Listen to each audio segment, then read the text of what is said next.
Vaccine পাওয়া যাচ্ছে না ঠিকঠাকভাবে। তো 25টার ঊর্ধ্বে কোনো রকম ভ্যাকসিন পাওয়া যাচ্ছে না। তো এখানে এসেছে বহু গ্রামগঞ্জ থেকে, অনেক দূর দূর থেকে আসতে হয়। তো এখানে বহুত প্রবলেমে পড়ে মানুষ আজকে এই বিরোধিতায় নেমেছে। তো 25টার ঊর্ধ্বে পাওয়া যাচ্ছে না। ঠিক আছে, আমরা অনেকভাবে হ্যারাসমেন্ট হচ্ছি। তো আমাদের বললো ফার্স্টে সুপারের সাথে কথা বলতে। তো আমরা সুপারে এখানে গেলাম, তো সুপারে ঘর দেখি তালা মারা। তো পরে ওখানে আবার গেলাম প্রিন্সিপালের কাছে। তো প্রিন্সিপালের ঘরেও তালা মারা। তো এইভাবে তো হ্যারাসমেন্ট করা আমাদের ঠিক না।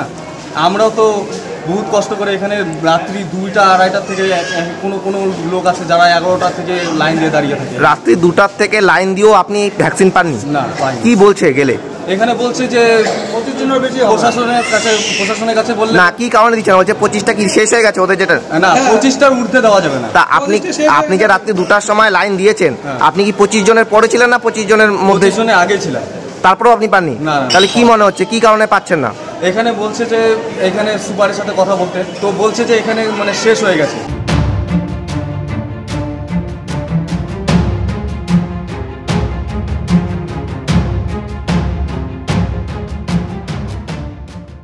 সমস্যা যেটা হয়েছে ERV ভ্যাকসিন নিয়ে।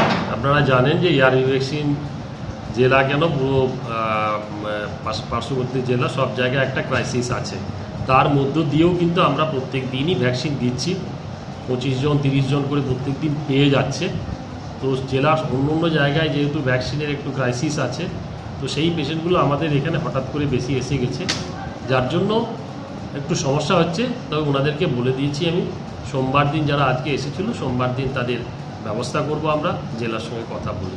এই সমস্যাটা আমরা আমাদের ঊর্ধ্বতন কর্তৃপক্ষ সবাইকেই জানিয়েছি। আমরা রেগুলার বেসিসে আমাদের যা চাহিদা, সেই চাহিদা মোতাবেক আমরা ডিমান্ড পাঠিয়েছি, কিন্তু সাপ্লাইটা সেই তুলনায় আসেনি, যার জন্য একটা সমস্যা হচ্ছে।